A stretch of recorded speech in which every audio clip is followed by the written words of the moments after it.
This is Winnipeg Sports Talk Daily with Andrew Hustler Paterson and Michael Remis. Showtime on a Thursday afternoon, coming off a big win for the Winnipeg Jets. Welcome to Winnipeg Sports Talk Daily. I'm Andrew Paterson. Michael Remis is along for the ride. We've got a great show coming up for you. Lots of hockey talk and a lot of other things to get to as well today.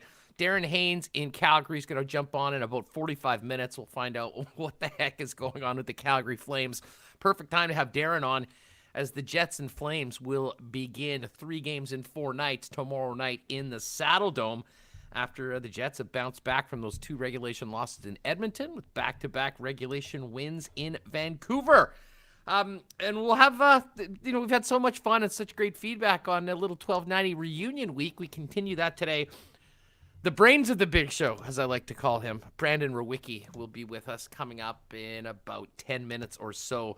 Can't wait to have Brandon on. We'll talk Jets. We'll find out what's going on with the god-awful Flyers that he seems to like so much, as well as talk about his foray into podcasting with the Skates and Plates podcast, which is a great, great project. If you haven't seen that, make sure to check it out. Of course, Winnipeg Sports Talk Daily, brought to you by our great sponsors, Not AutoCorp at Waverly and McGillivray, the Nick and Nicky DQ Group, Royal Sports at 750 Pembina Highway, and Boston Pizza Winnipeg. Of course, Breezy Ben will be getting into golf reports with Breezy coming up beginning next week. Cannot wait for that. Speaking of Boston Pizza, I may as well mention this right off the bat. Just popped in there for lunch beforehand. Andrew Shevchuk filled me in like today is the day that the Call Your Shot promo begins. You pop into any Boston Pizza, or frankly, takeout, delivery, however you want to do it. The pizza flights, check out the Twitter video I did. 3 mini pizzas, whatever kind you want, 3 dips. It's only $18.99. You'll get entered to win instant Boston Pizza gift cards. They're doing a grand prize of a custom-built backyard outdoor rink for next year, or a VIP NHL experience. So that's all there at Boston Pizza right now. Begins today, and I can tell you the pizza flights were absolutely awesome. Blew me away how good they were. Pretty big, too. A perfect thing to sit down at the bar, get with a couple buddies, when, of course, we can do that all together. Let's bring in Michael Remis to get things going. Remo, what's good, my man?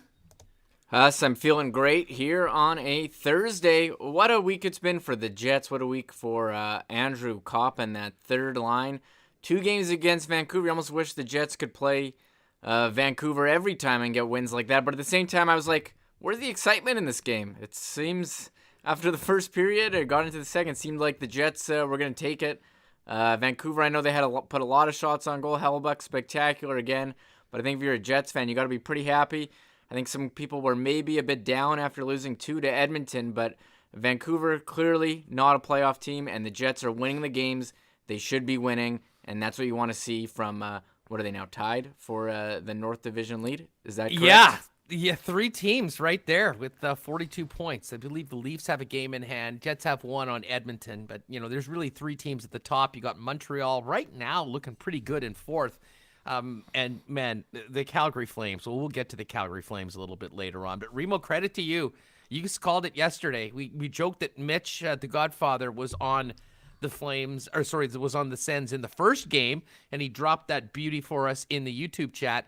And then you yesterday on the show said, no, I'm not going back to the Flames. Yeah. I don't trust them. Go with Ottawa. They were even a longer underdog yesterday, and they did it again. 3 third-period goals against Calgary, who went into the third period clinging to a 1-0 lead. And, man, it's going to be really interesting to see what we get from this Calgary Flames hockey club beginning tomorrow night in 3 important games for both teams. Yeah, Daryl Sutter came in. He was supposed to whip him into shape. What happened? They just dropped 2 to Ottawa.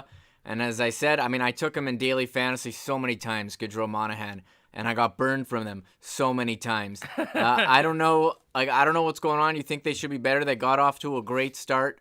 We saw them against the Jets, and they're losing games that they should be winning. You can't drop 2 in a row to Ottawa if you want to make the playoffs. So I was in on Calgary. I thought they would, pass Edmonton for that last playoff spot in the North, but Edmonton's playing awesome. They're looking real strong, and Calgary is showing maybe it's not the coach's fault. Maybe it just isn't. Yeah, well, it'll be fascinating to see what Brad Treleving does going into the trade deadline, especially if they don't turn this around quickly. And I think most people watching this program hope that they won't, because their next 3 games, of course, are against the Winnipeg Jets. Shout out to everybody in the YouTube chat. We've got a ton of folks here. Oh, there's our girl Taylor Ewell, Logan Stanley's biggest fan. Stan was pretty good last night, I thought. Remo, it's bizarre when you look at, you pull up the numbers, or you head to Natural Stat Trick and you look at, the shot numbers, the shot quality. This does not look like a game that the Jets won as comfortably as they did. I don't know. I have a hard time kind of wrapping my head around last night, because yes, there were a ton of shots, and I know we talked beforehand that maybe at times it was somewhat score effects. This was not, considering that really should have been a shutout, which was given up with less than 90 seconds left in the game, much to my chagrin, who was on the Vancouver team total of under 0.5 goals, essentially betting a shutout on Connor Hellebuyck. So I was choked. I'm sure Hellebuyck was choked.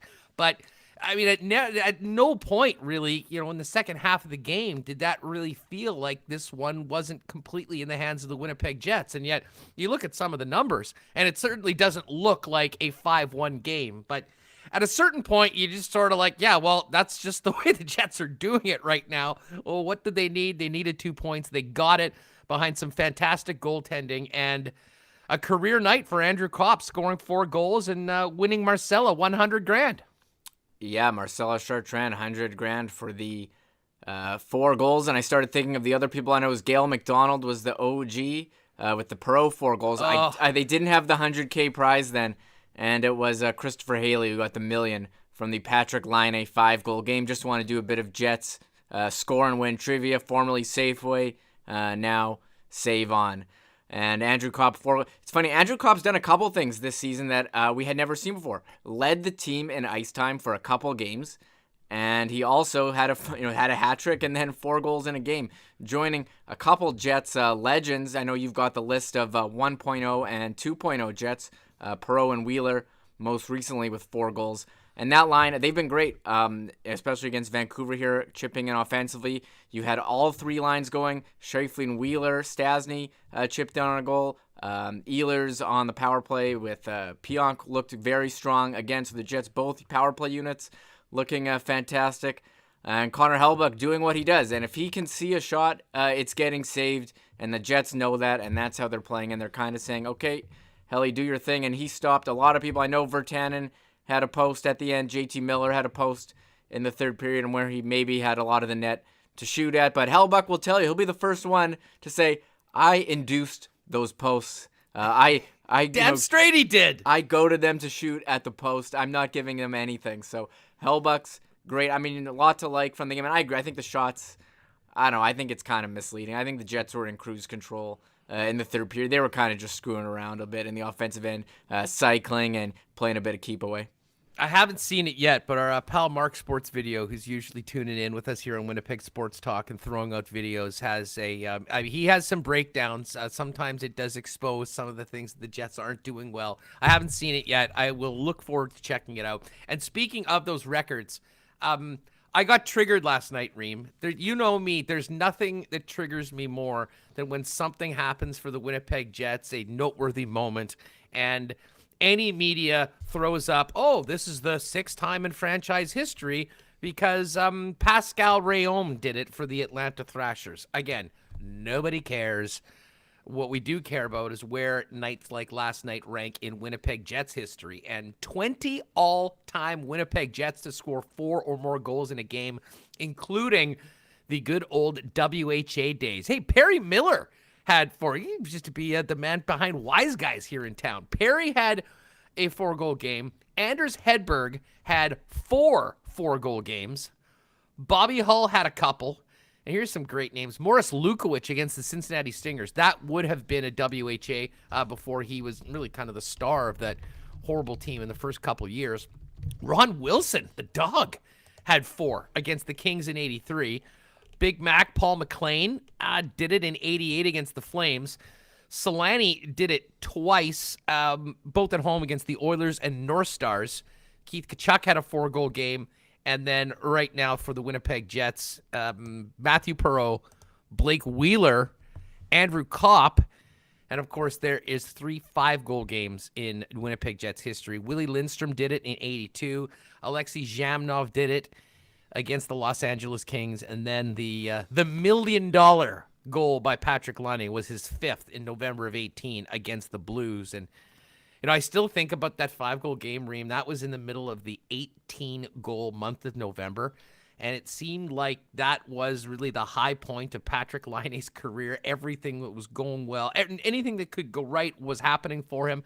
And then, anyway, not to get down the Laine rabbit hole, but didn't go well after that, and now we're talking about another big performance by Pierre-Luc Dubois. But pretty interesting cast of characters that Andrew Copp joined last night, and no one happier about it than Marcellus Chartrand, who's got 100K in her jeans thanks to his 4th goal. Yeah, that would be so nice to get. Imagine getting 100 grand from Andrew Copp. I wonder if she was even awake watching, if she knew. I Googled her. I tried to get a hold of her, but I couldn't track her down. So maybe we'll hear from her in the future.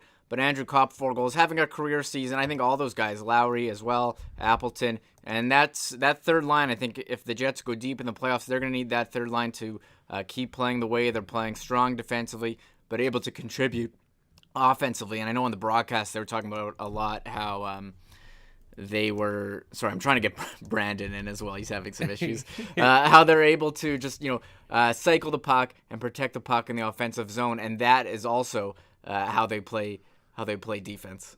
Well, excellent. Listen, let's see if we can get Rewucki all hooked up in. Really looking forward to having him join us. And, while we do that, I'm just going to give a quick shout out to a team that has been overlooked and frankly disrespected throughout the entire Canadian mixed curling championships. And that, of course, is the team of Kadriana Sahadak and Colton Lott from Winnipeg Beach.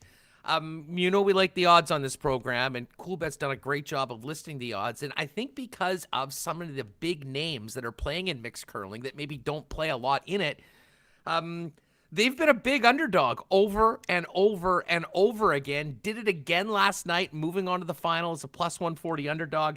I mean, it's just a fantastic story. I mean, these two young, I believe they're a couple from Winnipeg Beach, and they could very well, we could have 3 of the 4 people in the final being from Winnipeg Beach and Gimli, because Sheeman and Morris are taking on Carey Anerson and Brad Gushu in the semifinal this afternoon at 3 p.m. The winner of that will meet the Manitoban duo of Sahadak and Lott tonight. They'll definitely be throwing a little sprinkle on them. And I wouldn't be surprised if they're underdogs again just because of the star power of the teams that they could be playing. So congratulations on a credible run so far. I know Jay Bell and Ted Wyman from the Free Press and Sun have been doing a great job covering this event. So we'll certainly be having some speaks about that sometime very soon. Now, will we get Rewucki hooked up? I mentioned we were over at Boston Pizza. Tomorrow, I think we're going to hopefully get out to Royal Sports because right now, things are happening, folks. It's getting nice outside. It is time to get outside. And whether we're talking about, bikes, the brand new expanded fitness center, maybe get ready to take off for a weekend, do some camping, all those sorts of things they've got over at Royal Sports. It really is the #1 hockey superstore. And I should show you guys this mask. We all have to wear a mask these days. I got the New Era Chiefs mask from the Hasbeeks over at Royal Sports.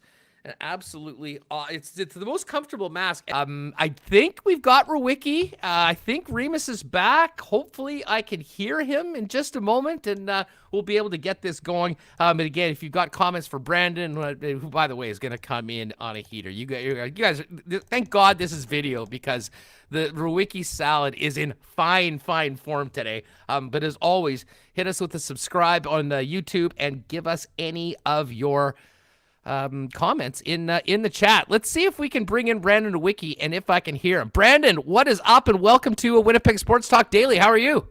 I'm doing good, Huss. Super good to talk to you. What's going on? Well, just working through it. It's a different challenge every day, but we're getting on the air, and we're having a lot of fun doing it. The reaction has been amazing, and I know it's been a crazy month. Catching up with some of the guys. You've been very busy with skates and plates. We'll talk about that in a minute. But how have you been? How have you liked not getting up at 4 a.m. every day and spending a little bit more time with the new love of your life? Yeah, well, not getting up at 4 a.m., that's still a thing for me, man. So it's getting up at 4 a.m., getting up at 2 a.m., getting up at 6 a.m., getting up at 7 a.m., staying up after 7 a.m. You look pretty good, all things considered, I'll say. And once again, this is why we needed to do this on video, because the Rewucki flow is in. Listen, I know your team isn't playing very well right now, but at least your hair is still bringing it at an elite 10 out of 10 level on a daily basis. Well, the hair is, I always got the hair on lockdown, but I thought I would, after seeing Kevin O come in guns blazing yesterday with the martini glass and everything, I thought I'd dust out what I'm currently wearing right now. I think only one other person's seen this before. That's my wife on our honeymoon, but I'm wearing the romper, man. I'm bringing out the pinnacle. I thought I'd do it just for you. Well, you know what? Maybe stand up. Give us a little twirl, Brandon. The people are going to need to see it. This is. You know what? If the whole sports radio thing doesn't work out, we certainly have a future in modeling. There's no doubt about that. Plus size modeling. Yeah, looking great, man. But how things have been? May as well get right to it, because I know we're going to start talking Jets and start talking Flyers. You, like so many of us, with some time on your hands, and you had actually started Skates and Plates back when we all had real jobs. That changed. I guess it gave you a little bit more time to do it, but tell people, if they haven't already checked out Skates and Plates, what it is, where people can find it, and how much fun you're having doing that. Yeah, it's been a blast. It's on the Hockey Podcast Network. So you can find, either go to the website there, on my Twitter page, you'll see a link to all the episodes and everything like that. But it's pretty, it's not that clever of a name. There's a bunch of hockey talk, obviously, centered around the Jets. So I'll be breaking down all the games and all the news and everything like that. And food's a huge passion for me. So I wanted to incorporate that into it as well. So there's a little bit of food talk throughout the episodes, but we have episodes that drop every Tuesday and Friday. And on Friday, I speak with someone in the Winnipeg, Manitoba food scene. And so we just kind of shine a light on their restaurant or their product, whatever it is that they're doing, because it started, back in, I guess, November, December, and that's kind of when everyone was still in full-on lockdown mode. So just to kind of shed some light and help out some absolutely awesome people in what's been a brutal time. Maybe the restaurant industry has been hit harder than anyone else. So a ton of great talks, and I got another beauty coming tomorrow. But that's, Skates and Plates. It's kind of right there in the title for you. A ton of hockey and a ton of food. Well, speaking of restaurants, I'll give a shout out to Boston Pizza, of course, great sponsor of ours. I was out for the pizza flights earlier today. They've got a great new contest going on, Call the Shot, so people can check that out. And of course, DQ, Nick and Nicky, Ultimate Flame, Ultimate Grill Burger, most underrated in the fast food category. But you've had a chance to see a whole bunch of great local restaurants. What's maybe one or two of the favorite things that because let's face it, we know why you're doing this. It's to get the food from all these great places in the city. Yeah, the cloak has been pushed back on that one. I wasn't really being too secretive about it either. I gotta say though, you brought up Boston Pizza. The pizza flights is something I've been pushing for forever, and now that they've made it a thing, it's changed the pizza game completely. Because I like to sample different flavors and everything like that. So if I can get 3-in-1, that right there is top notch. But as far as some of the other ones that have stood out, Q Bistro, there's the Q franchise. It's spelled KYU, but it's pronounced Q. They've got the Asian game on lock. And they had, during Burger Week last year, it was a cheesy, gravity-defying ramen burger. And so the way the burger was set up is that the cheese was actually the ramen noodles. And so it was this cheesy ramen noodle thing, and it was like, I don't know, like 3-4 feet high, something like that. It was crazy, and it was just so damn tasty too. So that's something that I don't think anyone that's ever had it is going to forget that one. And there's been a bunch. All these places are outstanding. I just talked with the head chef at Ujiro, and he was telling me how Blake Wheeler drops by a couple times a week, and he's picking up God knows how many hundreds of dollars worth of sushi for maybe just him, but the rest of the team, right? So I don't really want to totally just single out one or two places. They've all been outstanding, but you don't see cheesy, gravity-defying No. ramen noodles all that often, so I thought I'd mention. I'm impressed. I've just learned how to pronounce the Caillou Grill. I've I been know, I've doing been it doing it wrong wrong. the entire time. Brandon Rewucki's with us here. Let's get to it. I'll save you the humiliation of talking too much about the Flyers, so let's focus on the team that Thanks, most bro. people around here care about, and that's the Winnipeg Jets. Coming off 2 big wins in Vancouver. Never at any point really did these games seem like they weren't going the Jets' ways. But again, I pulled up Natural Stat Trick, and my jaw was on the floor. We heard the 39 shot number, and you kind of think, well, really, how accurate is that? Listen, the numbers were ugly, but again, that was another, it seemed like a mismatch between Winnipeg and Vancouver, as happens pretty much every single time they play on the West Coast. What did you think about last night and maybe the last 2 games overall as a package? Yeah, and the Canucks without Elias Pettersson too. So you would think that without their best player, the Jets should cruise to victories, which they did on the scoreboard.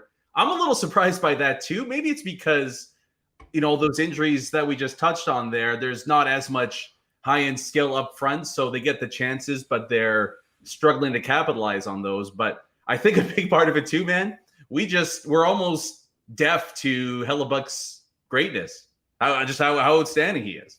It's just become routine for us. It's 38 saves, yeah. What else is new? That's just what Connor Hellebuyck. Well, and Maurice last night went through like an 8-9 minute presser about the game that was 5-1 with a goal to spoil the shutout with 1 minute and 26 seconds left, and nobody even brought up Hellebuyck's name. And good for the coach to say, we going to talk about Hellebuyck at all last night. You're right, and I've said this before. Dating back to when we were on Pembina. Being a long time, being a Winnipeg guy following this team, I don't think people realize just how special of a talent the Winnipeg Jets have. This is clearly far and away the greatest goaltender in Jets history. And the feeling as a fan watching this team is just simply different when he's in and anywhere close to on his game, because really no matter what happens in front of him, and he's proven this over and over again, he's going to give you a chance to win. Dude, you're talking to a Flyers fan. So I hear Jets fans, and I just think you're so spoiled, every single one of you, that you're not hands and knees, praying to a Hellebuyck jersey when you wake up every morning. It just changes a whole franchise. Like, there's no other way to put it. When you have an elite goalie like that, and he's churning out season, basically Vezina-worthy season year after year, it changes everything. And it almost, some ways good, some ways bad, can give a team this feeling of bulletproof. Like, we're invincible because we've got 37 back there in the crease. And maybe sometimes they rely a little bit too much on that, but it's still there, and you're still paying the goalie money. So of course you're gonna take it. But in the second period, that was a great example. After 20, it was a pretty evenly played game. Not a whole lot stood out. The second starts, and the Canucks get like 8 shots in a row. And a lot of them in the slot, in the high danger area. And Connor Hellebuyck just made it look easy. It really never felt like Vancouver was all that close to cracking the donut. And then the Jets get 2 in a row because the Canucks can't count. And it's almost game over at that point. Like, it all happens so quickly with this team sometimes. It is a little hard to break down because they're so unique in that aspect. Yeah, and what was crazy about last night? There was 2 things. The 3 too many men penalties.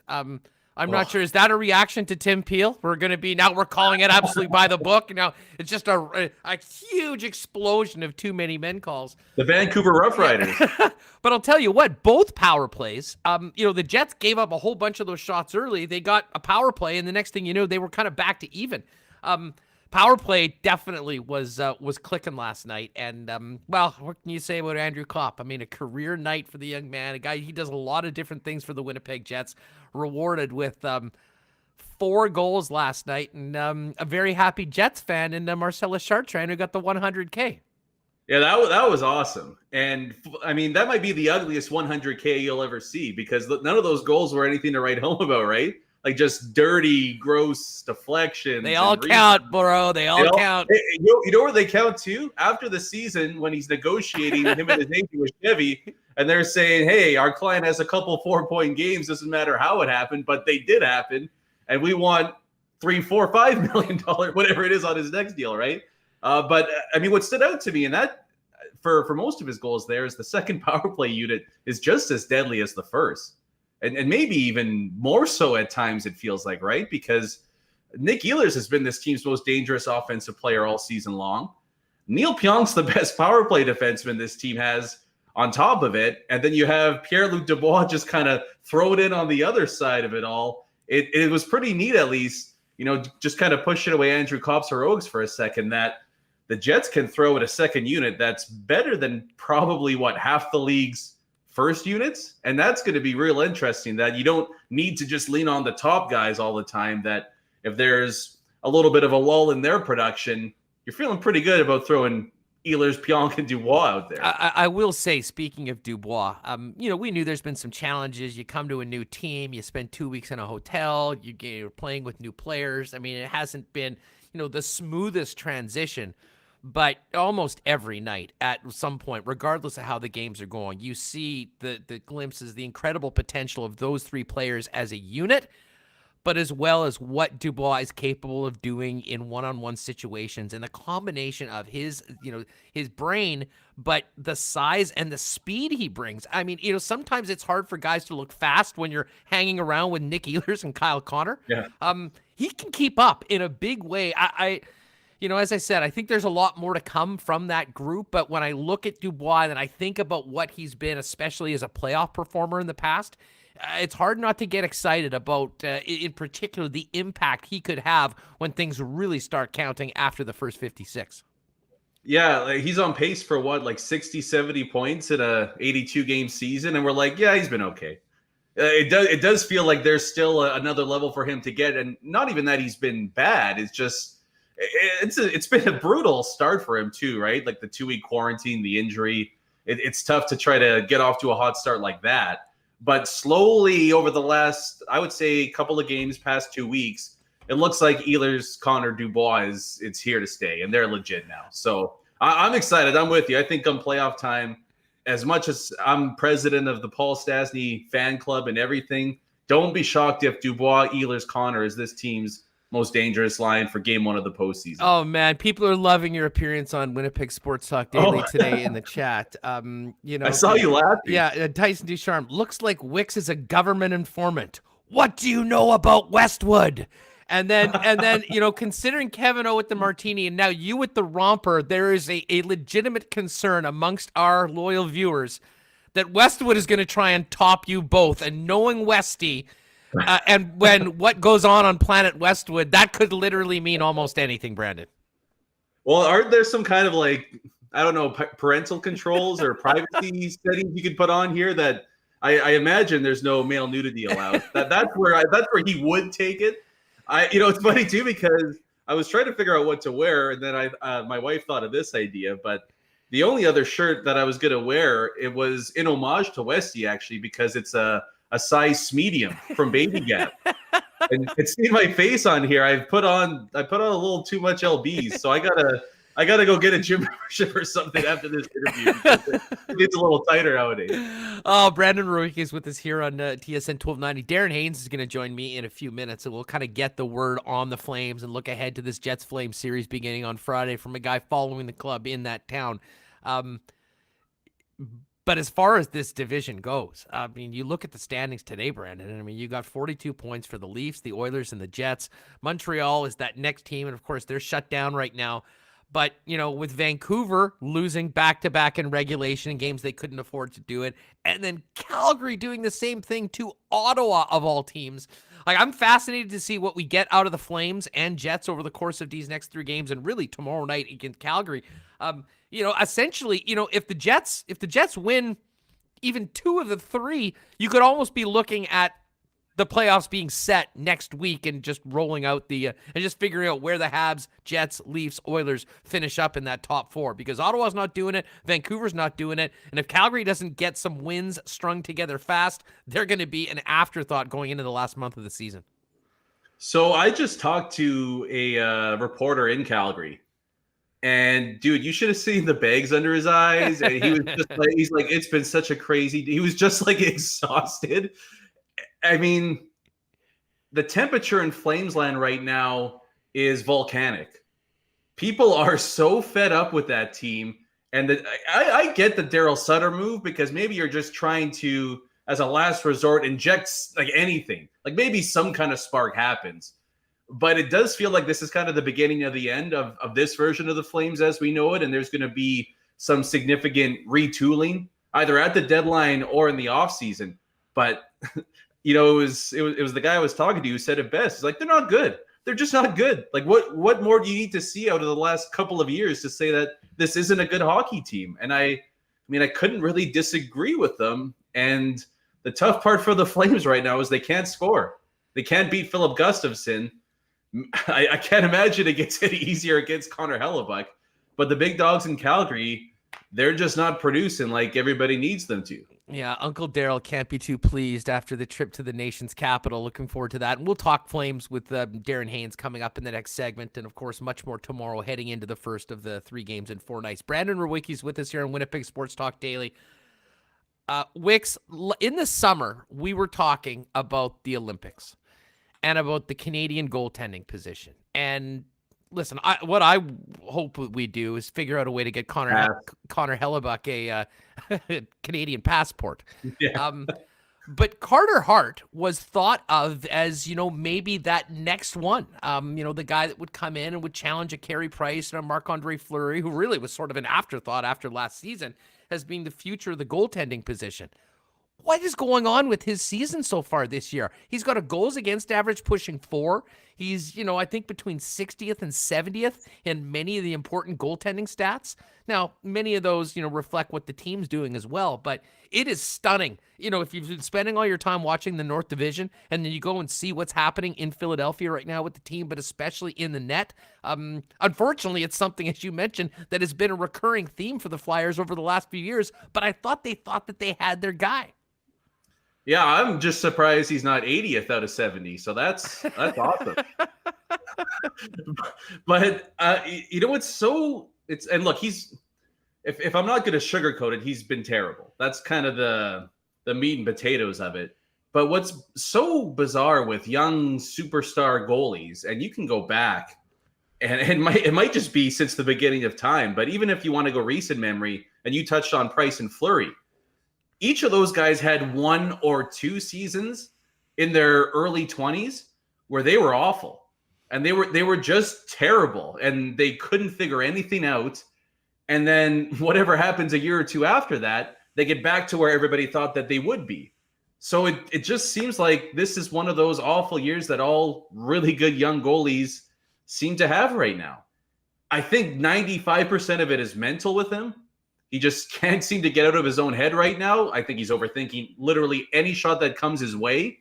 And as a goalie, if you're thinking too much, a position that is defined by milliseconds and centimeters, that's pretty much the difference right now. Now, the other part is the Flyers as a whole are an absolute train wreck. And they are a dumpster fire, garbage, whatever metaphor you want to throw out there. And they're hanging both him and Brian Elliott out to dry. So it's that brutal combination of a young goalie with no confidence who's overthinking it, combined with 6 blue liners and the rest of the forward core out there that have all seemingly gotten lobotomies and have forgotten how to play hockey. I guess you would know this better. What's their sked like going? Do they have much Buffalo and New Jersey the rest of the way? Not that the Jersey matters. I mean, that was my thing. Listen, Philly's got to turn it around. This is going to be a desperate team. They will beat New Jersey. That was my big lock shot pick. That really started a terrible run for the last 3 days that ended with my Hellebuyck shutout bet losing with 96 seconds or 86 seconds left in the game. So I sort of hang it on the Flyers for giving me this bad karma and me being an idiot to pick them in the beginning. But when you look at the standings, I mean, yeah, they're right there with Boston, but Boston's got about 5 games in hand on everyone else, and I think has a ton of games against some of those bottom feeders. I'd imagine that the level of urgency must be just bubbling over right now, despite the fact that we're just beyond the midway point of the season. Yeah. Not enough Buffalo, unfortunately, is the answer to the skid that I just looked at. They got a couple games against the Sabres, but I mean, they're playing so bad right now that they were down, I think, 3 to the Sabres the other night. And then it took kind of a miracle comeback just to avoid ending their losing streak a little while ago. I mean, the schedule is brutal in that division, though, because outside of Buffalo, the teams are half decent, right? Like, I mean, New Jersey's not having a great year. That didn't matter a whole lot in the last game. The Rangers are, I hate playing teams like the Rangers because they're terrible defensively, but they've got great goaltending and a ton of firepower. So the games are always kind of on edge, it seems like, with New York, and they haven't played super well against the Rangers either. But then the rest of the division, they're all cup contenders, man. Like Boston being in fourth is ridiculous. But they're the fourth best team in the division right now. So I'm kind of done on the season, to be honest. I think a lot of people in Philly are it's the worst thing for any franchise. Fans are just apathetic right now. It's like, yeah, we don't care. We've seen this song and dance from this team for close to a decade right now. I think people are just kind of in that mindset of we need significant change because this has happened way too often for too many years. Well, it's funny you bring that up. You know what? They do stink. We've spent too much time talking about the Flyers anyways, but I knew that would be a fun way. Bringing it back to the Jets, though. You know, there's a lot of talk about the trade deadline. Put your GM hat on. I know you've chopped this up in many different ways. We're talking about Ekholm, Savard, you know, potentially bring a guy in like Ekholm with term for another year. What does that do to the expansion draft? And, you know, to get a player like that, what would you be willing to give up? What are your thoughts on the upcoming deadline for Winnipeg? Yeah, I'll do my GM hairspray. I don't want to put a hat to ruin the hair. To me, it's Ekholm or bust. I'm 100% on the Ekholm train to Winnipeg, because when you look at the roster right now, yes, there's problems in the defensive zone. Yes, the forwards, you know, a large chunk of them aren't great defensively, but the one big hole right now is on the top pair. And it's pretty evident by now that Josh Morrissey is not going to be able to carry a pairing with Tucker Pullman, with a Beaulieu. It's been a little better with DeMello, but, you know, even then going up against McDavid Matthews in the North Division just alone, it's not going to be good enough. Maybe Ekholm Morrissey is, and maybe it isn't. I'd sure as hell like to find out, though.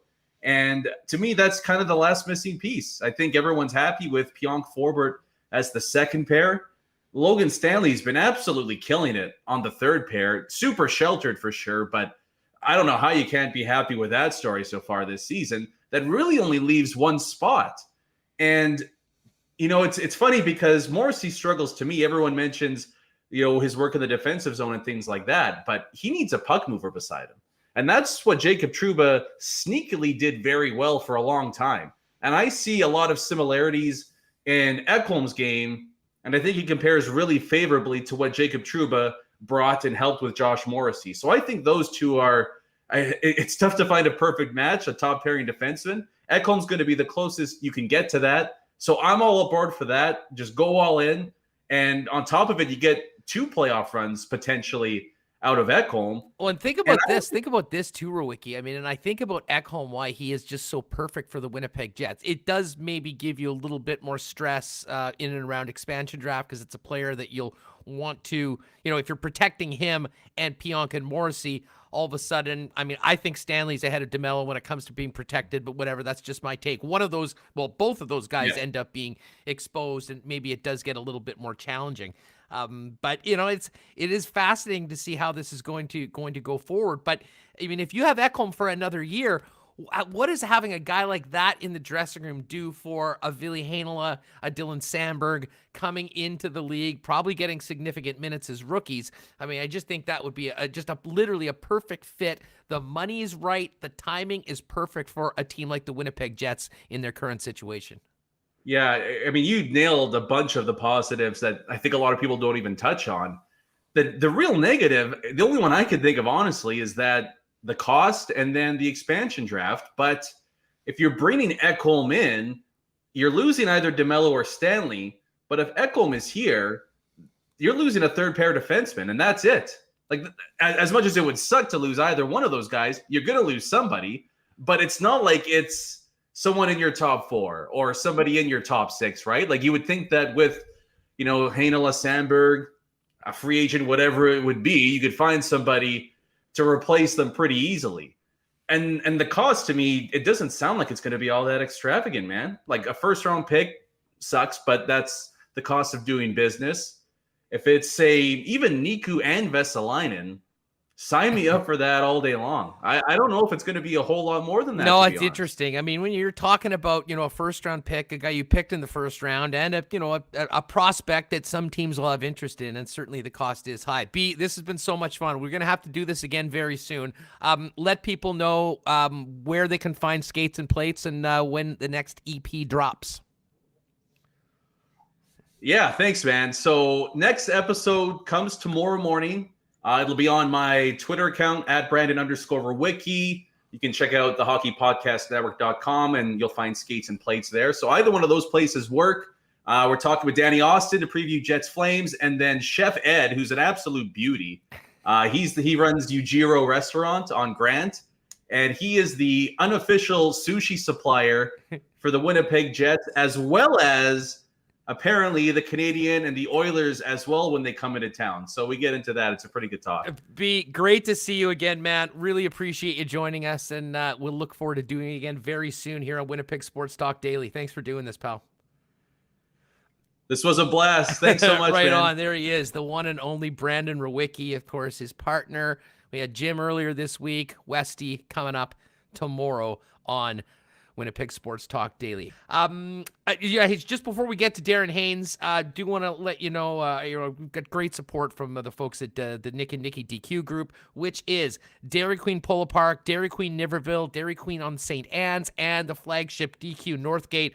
Told you yesterday, DQ Northgate now the top cake sales in Winnipeg and Manitoba, and number 8 in Canada of over 700 DQs. And what they've got going on is, as I said, the greatest compliment you can have to someone in the cake game is it's like Jenna Ray level, but they're doing it with ice cream. And you can hit them up. You can even order through Instagram. Check out Nick and Nikki DQ,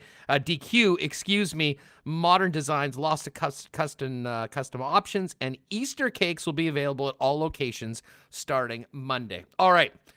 Jets Flames get going tomorrow. Jets probably feeling pretty good about themselves after these couple wins in Vancouver. Getting things straight after a couple losses to the Edmonton Oilers, but I don't know what we're going to see from the Calgary Flames coming up Friday night. Let's welcome in our good friend Darren Haynes, covering the Flames out there in Cowtown for a little chat ahead of this weekend series. Darren, first off, thanks so much for the time. It's great to see and talk to you again. How's things? And going to just carry on into the Flames and talk about a pile up in the third turn, and it feels like where we're at right now. So yeah, no, things are fine with me, but I'm not under the payroll of the hotly scrutinized professional hockey team in the city. It was 3-4 weeks ago where the Flames lost 2 ugly games to the Ottawa Senators, and it ended up costing Jeff Ward his job.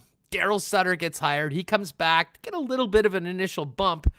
And now here we are going into probably a season-defining weekend against the Winnipeg Jets, coming off back-to-back regulation losses against the Ottawa Senators, including giving up 3 straight last night, blowing a 40-minute lead. Where are the Flames at coming into this series against the Winnipeg Jets, other than on life support when it comes to their playoff hopes? Yeah, they're on life support, that's for sure. I mean, they were on life support going into. It's funny, those are identified as 2 must-win games. You could probably, if you really wanted to arm wrestle someone, you could get them down to, at least get 3 out of 4 points. They come out of Ottawa with 0 points, and it's just there's a lot of, there's a lot of Flames Nation, let's just say, have spent their entire morning ironing out that white flag and running it up on the flagpole in their front lawn, because there's a lot of surrender. There's a lot of, okay, let's tank. Let's see the draft rankings. I tweeted out a list of draft rankings after the game last night, and people were like, "Thank you, Les." And all of a sudden, everybody was like, the focus has changed. It's just funny now. Yeah, and when you're playing so often against teams you're chasing, there certainly is still a kind of a path to victory, to quote John King, if this was CNN right now, and he'd have the map out. But I'll tell you, it's not looking pretty, and this team is going to have to get way more consistent, and not just consistent, but consistently good the rest of the way. And we haven't seen any indication of that happening. What's Daryl Sutter thinking right now? I listened to the post game after the game last night, and I thought we might get some really vintage, angry Daryl. I don't want to say he sounded resigned to kind of sort of where his team is. He actually wasn't that negative. He thought they did a lot of things right. But then you give up 3 to Ottawa in the third period, and you don't get any points out of a game like that, and you sort of realize that whatever they did well earlier in the game was all for naught. Yeah, blowing a 2-period lead for the first time all season was just such a little cherry on the top of this spiral. Yeah, it's been an interesting couple of weeks because Daryl, I remember a Daryl that can be a little bit gruff, can be a little cantankerous, a little short, but he seems to have kind of mellowed a little bit in his old age. I'll call him old, 62, and he seems to be taking quite a kind of a measured, I guess, response to this. I mean, he's here for a bit. He signed a 3-year deal, so I guess for him, this is kind of evaluation time as well as. But I know he's been talking right from when he got here, like this team has to make the playoffs, and even after wins, he was immediate to say it's still not good enough. Look at the standings; we're not in the playoffs, right? So you just wonder now what's that going to look like as it becomes more and more bleak, and we're not quite there yet. But if we were to have a conversation 6 days from now and things don't go, what does it have to be, a sweep for Calgary? They need to take 5 out of 6 points, whatever that looks like. You're going to start seeing. And so what does that look like for Daryl Sutter in terms of managing his players? Because there are players that I don't think he's too happy with. Let's say, not say keen on, but, and I'll give you an example, Matthew Tkachuk. So Matthew Tkachuk, on the surface, you would think, hey, there's a Daryl Sutter player. He plays with a little bit of edge, and you would think that he would be perfect in a kind of a Daryl system. So he would be the cover child, poster boy for the Daryl Sutter hockey. Well, Matthew Tkachuk played just over 13 minutes last night, and 13:45, and he was averaging under Jeff Ward close to 20 minutes. His ice time is down over 4 minutes under Sutter. And Sutter, it was the second game where he basically benched him in the second half of the third period in a close game. So there's some guys that, judging from usage, you get a sense that he's not too happy with. Now, Darren, that, of course, we'll kind of look ahead past this weekend into the upcoming trade deadline. And let's just assume that there is no magic bullet. Things don't completely do a 180 beginning on Friday night, and it becomes pretty clear as to that the Flames will not be a playoff team as it gets close to that deadline. Part of it, I'm sure, will be influenced by Sutter because he will be here next year. But what does this do to Brad Treleving and his options and what he, may consider that he might not have considered 3 or 4 weeks ago when it comes to trading some of his assets before the end of this season? Yeah, I mean, I think you're in that situation where you got to start looking. You have to start looking really long and hard and evaluating what does the future look like. So let's talk about Johnny Gaudreau for a second. Here's a guy who's got 1 full season left. Like, this is after this season, there's 1 year to go. Does he fit into the Daryl Sutter plan? Does he fit into the pitcher long term? The question has to be asked. Same with Sean Monahan. Sean Monahan has an additional year, so he's got 2 years after this one. I think what's going to be problematic, though, and I'm sure you've talked about this at length, is just the complexity of trades this time of year, during a pandemic, during a quarantine period, during a flat cap, teams are strapped. Like, I expect change. I'm not sure how much change we're going to see at a trade deadline, but prior to next September, I think you should be prepared to see some significant change. We've said that before, but there's always been a reason not to, right? So you go back to when Calgary got smoked by Colorado in the playoffs. Well, they also finished second in the NHL to Tampa Bay and won the Western Conference. So not blowing the team up after you just finished second, I think you can get that, right? Like that makes sense. And then we go to the next year, and they're giving them that second chance. And then so what does Calgary do? Also, the year ends kind of suddenly. Then you take 4 months off, play Winnipeg in the play-in, and then they lose again to Dallas. Well, but Dallas goes to the Stanley Cup, and it's a really difficult market to make trades last year. The uncertainty about this season, so. But if there's like a regular off season, I think, and given that nothing really has changed and they still have these issues, yeah, I think there's got to be change between now and next year. I'm just not sure if it's at the trade deadline. Darren, I've got to ask you about not last night, but the previous game against Ottawa. There was that nonsense at the end of the game with the puck for the goalie that got his first win and the Flames. That just seemed so out of character for almost any team. I mean, it just seemed sort of petulant. How did that go over in Calgary, and what was your reaction to it? Because it was sort of a strange episode. Yeah. So Rasmus Anderson ended up with the puck in his glove, and he said the next day he was frustrated at the game and was just going to take the puck with him. Which never happens. This is not something that happens. Players are mad after games, but they don't go around and find the puck and bring it back to the dressing room with them. So anyway, but here's a guy that really cares. That's one guy you're not concerned about in terms of how much does he hate losing. So I think he's a young guy. I think that's probably regrettable, and it didn't get to that point. He threw it back, kind of in disgust. So they kind of dodged. But it was a poor look. I thought I was very candid about it. It was a poor look, and but at least you kind of danced around it the next day. But in the end, no harm done. The puck's on Philip Gustafson's mantle, and life is good. But it's just kind of a small indicator of the frustration level. That's almost like it's making them behave irrationally. Like, that's the best way I can put it.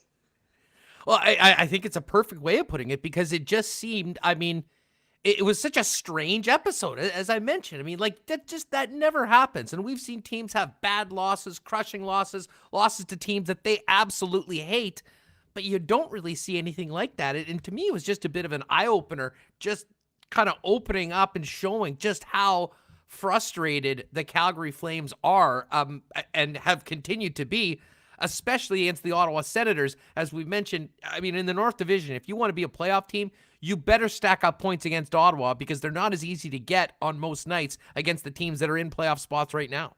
Yeah, and this is the thing, and this is why this Ottawa 2 games really turned into a pressure cooker, and it was based on what they had not done against Ottawa previously. You mentioned the two games earlier in the season where they got smoked. So this is the thing that's driving the fan base mad, is if you were to take out the games against Ottawa, take those out of both Calgary and Edmonton's record, 34 games and 28 points, identical, would be tied in the standings. Edmonton's gone 7-0 against Ottawa. Calgary's gone 2-4-1, and that's your 9-point gap. It's that simple.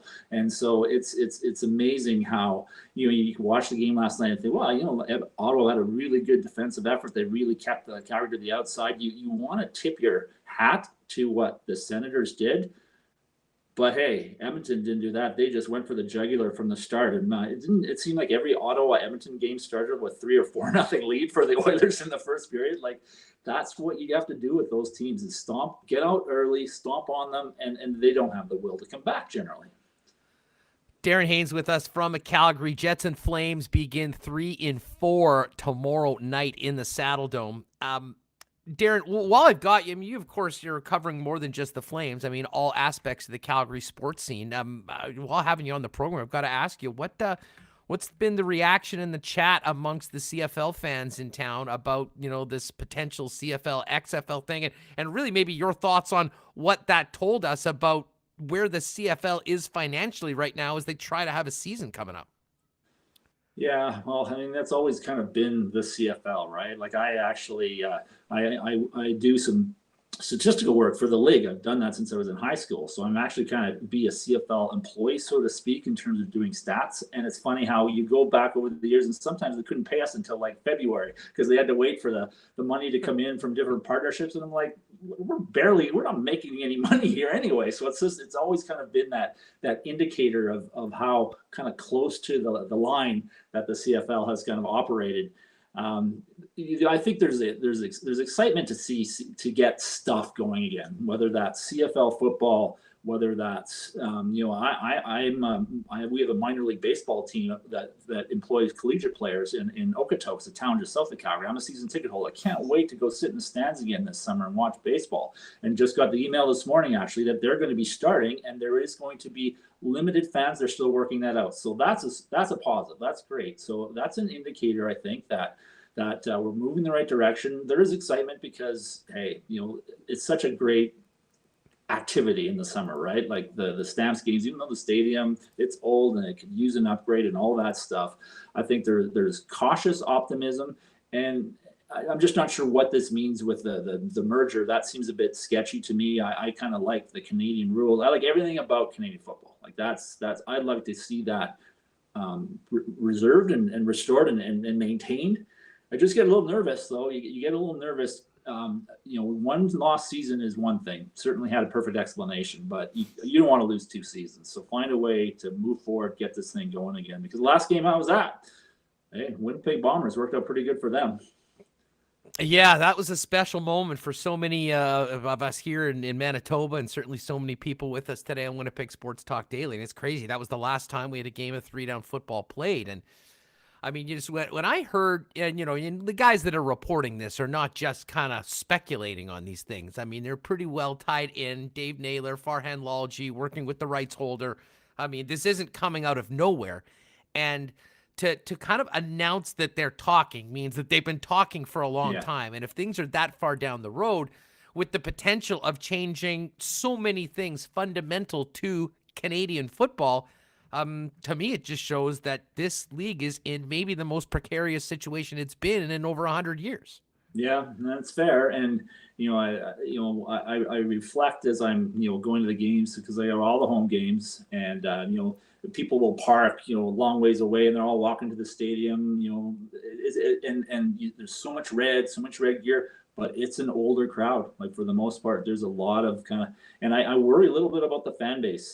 They kind of like the curling fan base, right? Like how many, so they got to sell themselves to both a younger demographic and a bigger demographic, right? Because you can't continually be propped up by the old season ticket holders who have been season ticket holders for 40 years, because the aging process won't allow for that model. So you wonder what that, I love the tradition and the history and everything, but what is that going to look like? Is no football better than a hybrid model? It's a great debate. No, I mean, listen, if you ask me, I mean, I much like you just mentioned about how excited you are to get out to the ballpark and see games, and certainly I actually touched base with Andrew Collier, GM of the Winnipeg Goldeyes last night, and they're optimistic that we'll have baseball with at least some capacity going forward. But listen, if the CFL, if the options were the CFL folds and we don't have football, or we have Bomber football and you tell me whatever things are changed are, I'll take that over nothing all day long. I guess what people have a hard time, I think, wrapping their head around right now, Darren, is that are there other options? And so much of it has been done behind the scenes, and I don't think the reaction of so many fans in and around the Canadian football, I think, was something of that. Well, wait a second. We didn't know that this was as precarious as it is right now. How can we do to help? And I'm not sure whether that time has passed, and that's why they need a big influx of cash and investor, and maybe that means they need to change things going forward. But it did catch a lot of people off guard, and maybe it shouldn't have, because it was already in a tough financial spot, and then we entered a global pandemic. Yeah, you think about the desperation that could sometimes drive action, though, and I've seen the Save Our Stamps campaigns. I mean, I've seen those in my lifetime. And so I don't recall a Save the League. You know what I mean? Like, I think everybody, it was tough. Like when they went and kind of asked for that to get propped up a little bit by the government. I understand it. Everybody's kind of in that line. That's a long line right now, right? So I'm with you there. And have we explored all the options? Is this, because that's I don't know. That's a dangerous path to me, because especially, I remember the gold miners and the stallions and like that. That's goofy. At least then it was still, at least we were still playing CFL rules, but like it was like the all American roster versus I'll tell you. There's some gimmicky things about the CFL. All of it I love, but when you get into that kind of stuff, it's a bit odd.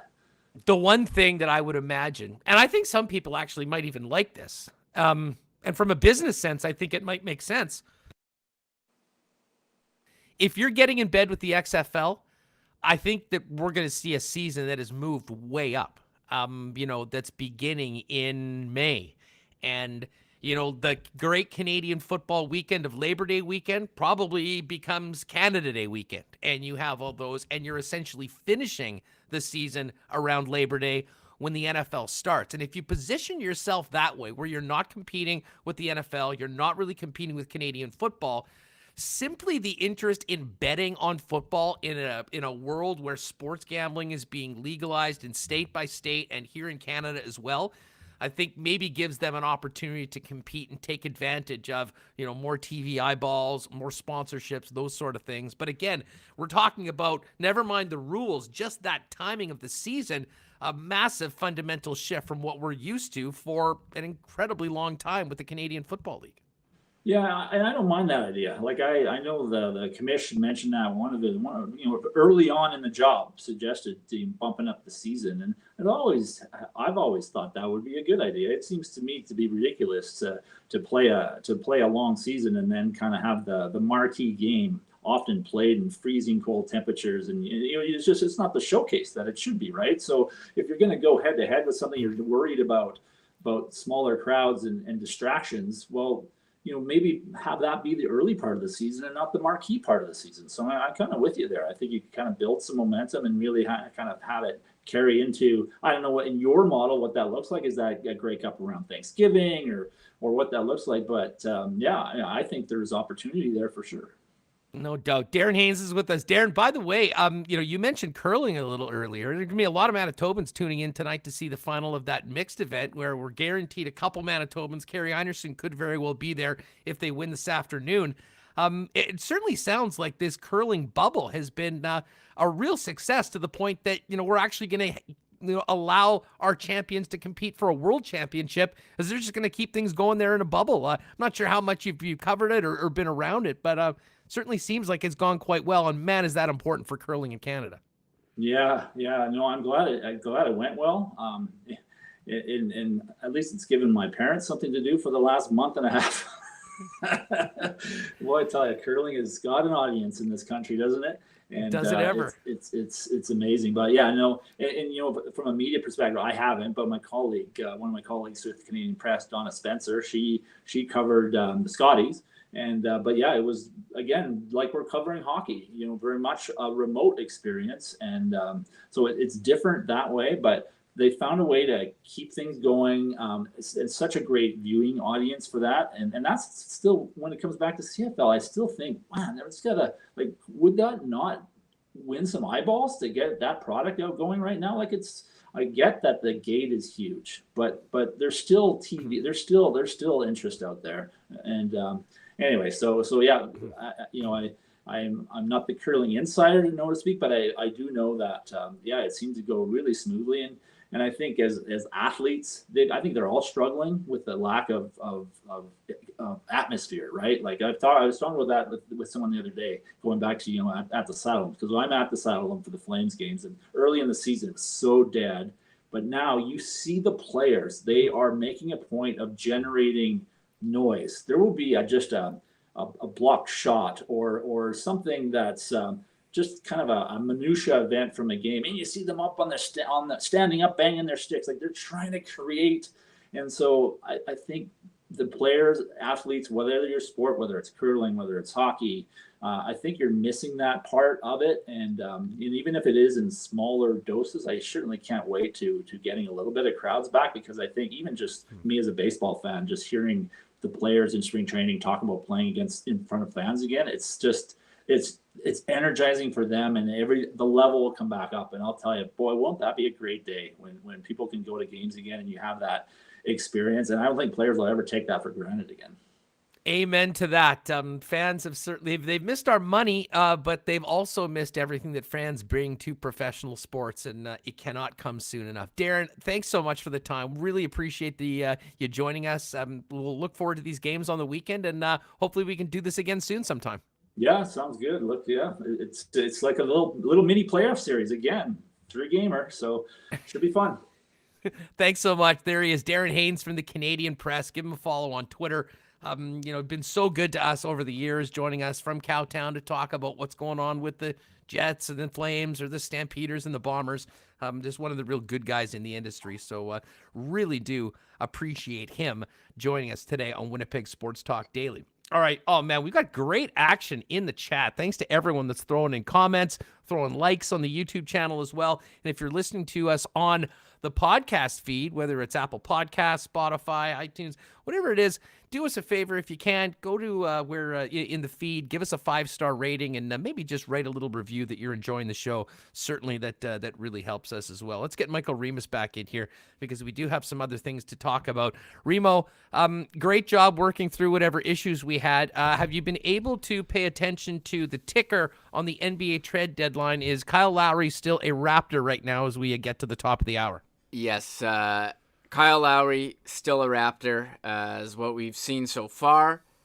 And Norm Powell traded earlier today to Portland, and the Raptors did just trade Terrence Davis to the Sacramento Kings. So we're still waiting to see what happens, but those are is the deadline at 2 or 3? I don't even know, but yeah, I'm pretty sure it's 2 our time. So I mean, okay. We're essentially right now. I'm not sure whether this is like the NHL deadline where people have to get something in and then Woj breaks it later on. But he did say, I mean, the Raptors traded Matt Thomas to the Utah Jazz for a future 2nd-round pick. That's essentially clearing space.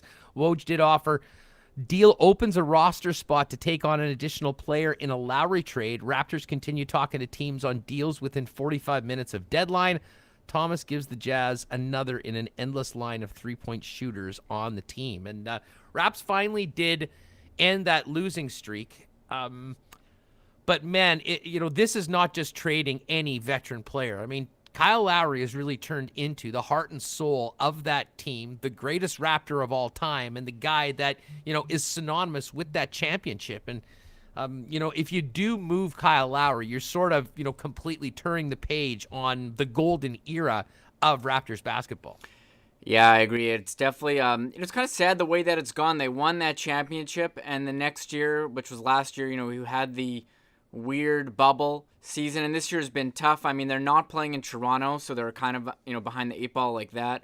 They did have a COVID situation, so the team was shut down, and you wonder how that is affecting players as well. So it's been a kind of tough. They went deep last year, but it didn't quite happen. But since they lost Kawhi, you thought they'd be okay. Kind of Siakam was the big disappointment last year in the playoffs, and this year, again, being in Tampa.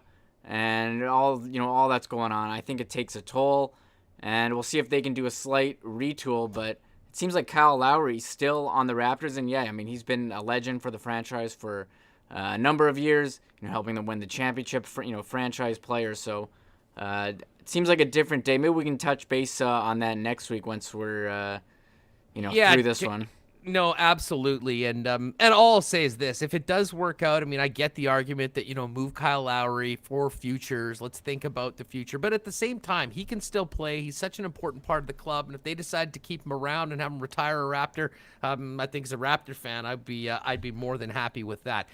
Now, shout out to Gityar and some of the other guys in the chat that have filled us in. I guess the government of Canada has approved the switch for the quarantine to 7 days. Now, I won't get into, I don't know who this affects, how many people this affects. Bottom line is it seems like it affects the NHL players. So that is wonderful news for teams like the Winnipeg Jets that are right now in the market to potentially add a player from one of the U.S.-based teams in and around or before the deadline. Yeah, Darren Dreger just tweeted this 10 minutes ago. NHL source confirms David Cochran report the 14-day quarantine period in Canada has been reduced to 7 days with testing.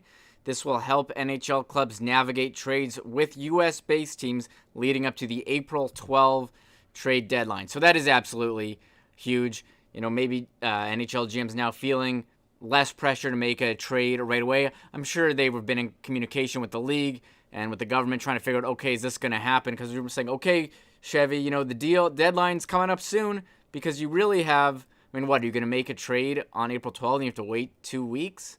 So maybe they'll make it a week before. If you're a GM, I would say start moving now, and then you want to make the trade sooner than later. But I think it does give you some time, saying, okay, if even if you do make a trade on April 12th, it's only a week, quarantine, not the 2 weeks. Because you saw what happened to Dubois. He definitely was a bit rusty. He got injured, but it seems like he's going pretty well now that he's matched up with Ehlers and Connor. Yeah, no doubt about that. But, moving from 14 to 7, so much better for the players involved and, obviously the teams as well. So that is something that we will pay attention. Hey, one of the other things, Reem, we should mention, and I know some folks have mentioned it in the chat, back to last night's game. And we talked about Hellebuyck. We talked about the 4 goals. we did not talk about Logan Stanley's first career NHL fight. And it was quite interesting. He was asked about it afterwards. And, I think it was Freezer asked him, what spawned this? And, he said, I thought we were maybe a little bit flat in the first period. Thought I'd sort of try to get the boys going. And he had sort of a sly smile that he was more than happy to do that. And he literally said, almost kind of maybe publicly telling Paul Maurice, I'm willing to play this role. I'm not a huge fighting guy. It's not, to me, something that determines a lot of games. However, in a season like this, as the rivalries get cranked up and we have seen an increase in fighting, having a big guy like that is willing to stand up for his teammates if need be, not a bad thing. And I think a smart career move, if you will, for the big 6'7" defenseman. Yeah, well, the guy who he replaced in the lineup, Nate Beaulieu, would frequently drop the gloves for the Jets. He led the team in fights last year. So, maybe they felt the team was missing that element. He fought Zach McEwen. I mean, what does these two guys, a third pair D and a bottom, 6 forward fighting, what is that doing? But maybe it helped them. Maybe it sparked the team. And again, Logan Stanley, he's a massive guy. And if he learns how to chuck knucks the right way, he can definitely be an intimidating force out there. So maybe that's something something you can keep an eye on. Logan Stanley. I mean, we always remember Chara fighting guys. That's what I think of, and just how intimidating it is going up against a guy of that size. Yeah, no, there's no doubt about it. And listen, I don't think he's going to be a heavyweight that's going to be out dropping the gloves each and every night. But if you do think that is needed at times, doesn't hurt to have a guy that's 6'7" willing to do it if need be. Thanks to Mitch, just tipped me off. Just checking the Woj right now. Raptors are keeping Kyle Lowry, source tells ESPN, and it sounds like Lonzo Ball will not be traded from the New Orleans Pelicans. And, you got to feel good for Victor Oladipo. He's getting out of Houston that just lost 20 games in a row, and he's heading to the playoff-bound Miami Heat. So, essentially, we could just sit here reading Woj's Twitter feed all afternoon with the updates, but you could probably do that yourself. I'm sure they'll have a big wrap on everything happening in and around the deadline as we get through into all the highlight shows coming up. Let's get to our daily lines for coolbet.com. What do we got today, Reem? We've got the Leafs and the Ottawa Senators. Ottawa on a bit of a heater after taking care of the Calgary Flames. Leafs have been off for a bit. Ottawa plus 244. Leafs a heavy favorite at minus 303. Interesting matchup later on. I think I'll probably check out some of this game tonight. Minnesota at St. Louis. The Blues plus 112. Minnesota is minus 132. And we've also got Chicago and Florida. Florida minus 28, Chicago plus 108 as an underdog. And definitely the game of the night tonight, Reem, in the National Hockey League. Top two teams in the West. The Avalanche at home, minus 169, hosting the Vegas Golden Knights at plus 142. Late start, 8 p.m. or 9 p.m., I guess. And tell you what, that should be one heck of a game between two teams that we expect will figure out in a best-of-7 who advances out of that division into the NHL's Final Four. Yeah, I agree. Maybe take Vegas just as an underdog. I mean, they are leading the division. I know they're on the road, but Vegas has been awesome. They are 2 points ahead with a game in hand on Colorado, so why not go with Vegas on that one? Maybe I'll tune in there. Blues Wild. I think Blues, they're kind of stepping back a bit. I do like Minnesota. And we'll see. I mean, can someone in chat was asking if the Pittsburgh's going to win. They're playing Buffalo again. Smoked them yesterday. It's going pretty rough for Buffalo. It's also going rough for the Flyers, who are up against the Rangers. And I'm just having flashbacks to the Rangers 9 spot last week on the Flyers. So those are a couple games tonight. And of course, the Canadian division, Leafs and Sens. I think the Leafs team implied goal total was like 4.5 when I looked earlier. So expect a lot. Taking the over tonight. Yeah, I don't think Ottawa's going to win 3 in a row, but I've been wrong before about them. Hey, speaking of the cool bet lines, Winnipeg Jets fan, who's our first super comment or whatever that's called, asked, "What's the betting line on Sunday's NASCAR race at Bristol on the dirt?" Well, Winnipeg Jets fan, let me tell you, the Food City Dirt Race is up on coolbet.com. Kay Larson is the heavy favorite at plus 220. Then you've got C. Bell 6-1, Dillon 10-1, Briscoe 10-1. Chase Elliott, there's my guy. He's at 14-1. But yeah, just go to check out Motorsport at coolbet.com and get to all of those. And Remo, I've got to give a big thanks to our pal Ryan Brandt, who will be back on the show sometime soon. Ever since I picked Rewucki's Flyers on the Lock Shop on Tuesday, I have been finding incredible ways of losing bets. A perfect example last night with the Hellebuyck shutout with 90 seconds left when it was 5-0. So, but Ryan Brandt provided me a 3-game winning World Cup qualifier parlay yesterday. So, with Canada playing today, by the way, Canada's playing Bermuda. You can't even bet on Canada. They're that much of a big favorite. You can bet the spread and the over-under. Alphonso Davies will be in the lineup. That should be awesome. But Ryan has given us a 4-game parlay for some of these other games today. We've got Haiti in regulation over Belize, El Salvador over Grenada, Trinidad and Tobago over Guyana in regulation. And again, that's minus 145. That's probably the shortest number. And then Panama over Barbados. Put those together, plus 157 on the 4 games. As I said, Ryan delivered 3 winners yesterday. Hopefully 4 winners today. And I may have to have a seance or something tonight, depending on what happens, to get ready for tomorrow's lock shop. But all the lines are available at coolbet.com. And check our Twitter feed every day. We put out the daily lines with the link you might want to use. So check that out. And Remo, it's a great time to remind people that, as much as many people are checking us out on YouTube, they're watching or they're listening to what we're doing on the podcast. We've got a lot of great content from the shows that you've been doing a great job pumping out on all of our social media channels, and certainly looking to grow our following on Facebook and Instagram especially. Yeah, we're closing in on 900 followers Insta. I think we just hit 400 on Facebook. So if you're on the YouTube, just go to the description. The link's in there. Sports Talk WPG on all platforms. So give us a follow. It would be a huge help. And if you see any of our posts, like it or share it, retweet. All that is much appreciated. We can't believe, everyone in chat. We've had over 300 people in here pretty much the whole time. This has been awesome. And I want to apologize. I have screwed up a couple times navigating things with Brandon. And then I accidentally, while you were giving a shout out for that super chat, I kind of took you off and accidentally put Darren in. And people were like, who's that guy taking over Huss's spot? So I apologize for all the technical errors today. I got 2 strikes on me. So I won't. I'll be perfect the rest of the way. Not 3. Not 3 though. Well, you know what? Maybe everyone was too preoccupied with tech screw ups, and no one, as Roger Quenville has mentioned, firing the coaching staff today. So maybe it's just a special day in the chat here on Winnipeg Sports Talk. People pumped about the game and looking forward to this weekend, Reem. That conversation we had with Darren was awesome.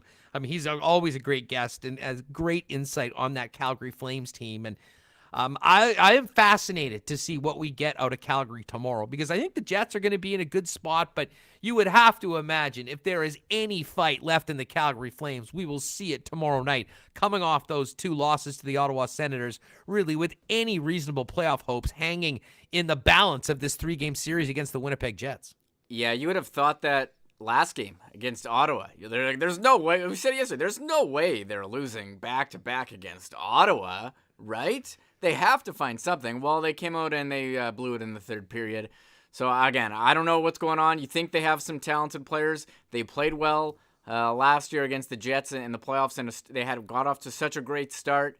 They made the offseason signings, Chris Tanev, Jacob Markstrom. But, I don't know. They can't put it together. Gone through a couple coaches now. Maybe Brad Treliving's going to have to make some moves at the deadline to do a bit of a retooling. Yeah, I mean, I think many of us thought that might happen in the offseason, but they might be pushed, and who knows, it might be in the best interest of the franchise to do it at the deadline if they don't think that the playoffs are in the future. So we've got a big show tomorrow. Troy Westwood will join us, continuing our reunion week, and my old buddy, Andy McNamara. Andy Mack, of course, went and started to work at Sportsnet, so we couldn't have him on the show for the last year or so, but I still talk to him all the time. The energy of Andy Mack, Remo, is infectious no matter what we're talking about. And, man, what a great way to finish up a really fun week with all the old 1290 boys, or many of them coming on, and the return of Andy Mack to the airwaves and the peg. Yeah, we had Kevin O with the martini and the Baby Yoda. and then Brandon came with the hair and the romper. Like, I'm expecting Westwood to be like lying down like casually in bed, Line style, like he has been on our old work Zoom. So we'll see. People are expecting big things from Troy. People thought someone wrote in the chat, "Sunshine Boy." We'll see. And I know Andy's going to talk fantasy. We did have one person in chat asking about fantasy. They want to know if they should drop Taylor Hall, and I was like, I don't think you can. I think you got to. I know he's been not great. You got to hold out hope that he can maybe get traded to a contender, but I mean, I think you just got to hold on to him. If you pick Taylor Hall earlier in the season, you're probably screwed already. I mean, he's got 2 goals on the season, Remis, and the first one was like 4 minutes into the year. Yeah. I mean, he has literally produced nothing for the better part of this season. And man, you wonder just how bad things can get in Buffalo before they mercifully get to the off season. Speaking of Buffalo, though, you know what I'm doing tonight, Reem? The crack pack is back, and I am in a break for the new Upper Deck Series 2 cards. I saw the Earl of Eli, a loyal memory. I think he picked up like 5 boxes yesterday. I'm still interested to see. He's a big time collector. It's going to be random teams, so I don't know. I usually am always hoping that I get the Jets, just because obviously I collect more Jet stuff than others. But then I realized, I looked at the checklist for the Upper Deck Series 2. There are no Winnipeg Jet Young Guns, no Winnipeg. It's like they just forgot to get to Winnipeg or something like that. There's still some Mikhail Burden inserts, but I thought there might be, another player or two from Winnipeg, but it won't be there. The big catches in the Series 2 are the Kaprizov rookie from Minnesota Wild. And I did see someone, I watched a couple streams last night on Twitch of people getting into them. I'll tell you what I think will be, despite their season, a guy with a very bright future, a Young Guns card you want to get if you're a collector, is Dylan Cousins in Buffalo with the Sabres. And of course, the first ever Young Guns card of Tim Stützle of the Ottawa Senators. Yeah, I was going to say Tim Stützle will be the one. But now that you said Kaprizov, I was like wasn't sure about season 2. Everyone was so hyped for season 1, trying to get the Lafreniere rookie. But now Tim Stützle is in series 2, and Kaprizov, who I really like. So maybe I will go pick up a pack of. I can't spring for the boxes. All my money's in NBA Top Shot right now. Don't have what's up with the market, by the way? Let's just quickly finish the show with a little NFT update. What's going on? Top Shot, it exploded last month. It's kind of down, still up overall. The Kyle Lowry trade intrigued me because I have a Series 1 Kyle Lowry Top Shot, and I want to know how a trade would affect his value. But I think if he stays a Raptor for the rest of his career, I think that's good. David F in the chat. I hear you, buddy. Hall already killed your team, probably. Yeah. I had the Sabres-Pens game on TV last night waiting for the Jets, and my God, was it depressing seeing the Sabres actually play. I actually popped down to my local and to grab something to eat and have a couple beers before the Jets game started, knowing that we couldn't stay throughout the game because of the public health order, and did watch the last couple periods, and whatever, good win for Pittsburgh, but holy smokes. I mean, it's just depressing. I got a lot of love for the people in Buffalo, and they certainly deserve a lot better than they're getting with the Sabres right now. Remo, excellent show, and fired up to get it going tomorrow with a big Friday edition to end our 3rd week here. It's almost seeming like clockwork now here in Winnipeg Sports Talk Daily. Yeah, we're getting into the swing of things. The technical mishaps are becoming less and less, but still allegedly. But still a bit there. But we're figuring this out. We can get on the air. So we're always making improvements, and we're always looking forward to great shows. And I love seeing everyone in chat, a lot of familiar names. So thank you, everyone who's come out and chatted. Hit the like button. That does help us out a lot. So thank you, everyone. I'm looking forward to tomorrow, finishing up the week. We'll look forward to Jets, Flames, but also talk with Troy Westwood and Andy McNamara. Yes, indeed. And a big thanks to Winnipeg Jets fan, our first ever, what is that called again? Super Chat? Yeah, Liz? Super Chat. He wanted to know about Assiniboia Downs, and I cut you off. We're in. Oh, they didn't hear me. That was one of the technical mishaps. Well, listen, for your question, Darren Dunn will definitely be back. Already talked to Darren about doing something regular with us here. So cannot wait for racing season. Hopefully we'll all be able to go, or at least space out in the dining room or get outside. I would think would make more sense. And And yes, as far as the NASCAR question goes, rumors abound the city that you may be seeing the Winnipeg Sports Talk logo on one of the cars at the Speedway. We'll be working on that in the meantime as well. But anyways, listen, we got to thank Not Autocorp, Royal Sports, the Nick and Nicky DQ Group, and of course, Boston Pizza Winnipeg. Call the Shot promo begins today. I just had the pizza flights. They're amazing. Check that out. Breezy Bend Country Club. We're going to be starting our golf reports with them working, and of course, coolbet.com. All right, for Michael Remis, Andrew Paterson here. Thank you all for joining us in YouTube. Everyone joining us on the podcast. Spread the word on Winnipeg Sports Talk Daily. We appreciate the support from all of you. And we'll do it again tomorrow to finish off the week with Andy Mack and Troy Westwood right here on Winnipeg Sports Talk Daily. Have a great night, everyone. Oh, my God. Oh! Shut it down. Let's go home. Thanks for tuning in to Winnipeg Sports Talk Daily. Make sure to subscribe on YouTube and your favorite podcast feed at winnipegsportstalk.com.